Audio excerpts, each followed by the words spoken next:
C'est à Madame Nathalie Delattre pour le groupe RDSE pour 5 minutes.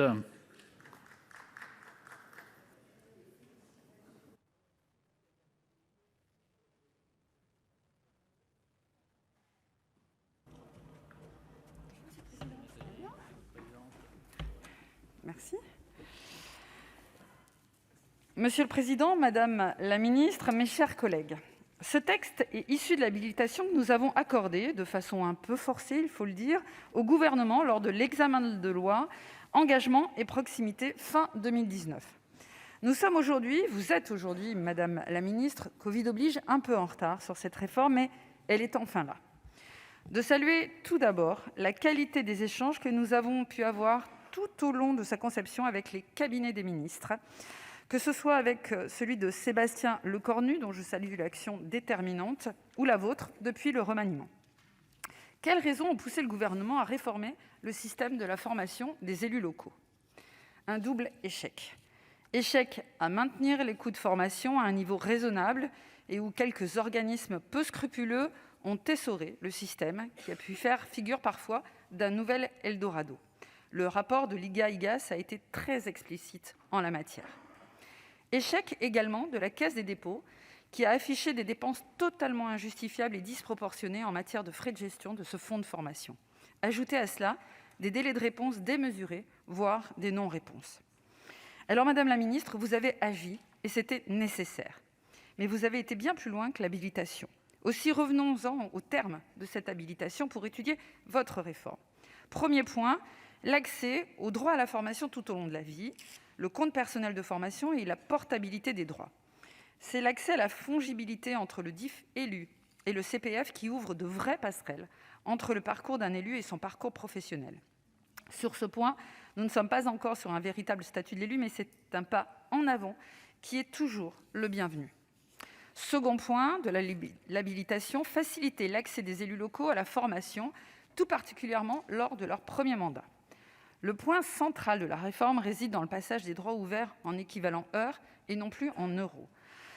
Je ne reviens pas sur le détail du calcul, mais sur un point de divergence que j'ai avec votre approche sur la fin du cumul du DIF d'année en année tout au long du mandat. Tout ne se joue pas la première année, Madame la Ministre. J'ai donc du mal à voir ce qui ferait obstacle à ce cumul dans le temps. Je prends acte de l'amendement que vous déposez en séance et qui me semble de nature à faire l'objet d'un compromis en introduisant un plafonnement de ce cumul.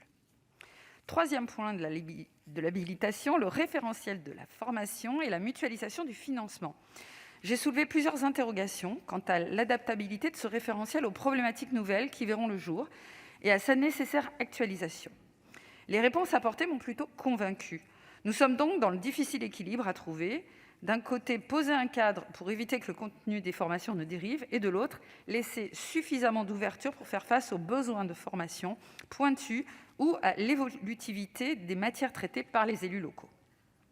Au rang des innovations intéressantes, l'abondement du compte des élus par leur collectivité, ce qui, d'ailleurs, permet à la collectivité d'honorer son obligation de formation hors DIF, mais aussi la possible intercommunalisation. En cela, je crois que le Gouvernement répond de façon opérationnelle à nos exigences. Quatrième et dernier axe de la réforme, assurer la transparence et la qualité des dispositifs de formation et renforcer le contrôle exercé sur les organismes de formation. Sur ce point, j'ai plus d'interrogations. Quels moyens humains et financiers seront mobilisés ? Quelles compétences ? Des interrogations également sur les membres du nouveau conseil d'orientation ou encore sur la procédure d'attribution et de renouvellement des agréments.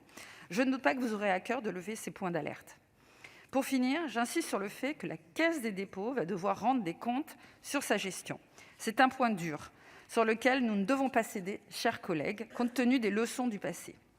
De plus, j'ai noté l'engagement du Gouvernement sur un délai de réponse de 7 jours sur les dossiers de demande de prise en charge, ce qui est osé dans un contexte où la dématérialisation des procédures ne réglera pas tout puisque un certain nombre d'élus locaux ne sont pas outillés ou connectés. Mes chers collègues, de conclure que le RDSE votera en faveur de cette réforme si nous parvenons aujourd'hui à un compromis. Je vous remercie. Merci, chers collègues. Dans la suite de la discussion, la parole est à Madame Michelle Gréaume pour le groupe CRCE pour 5 minutes.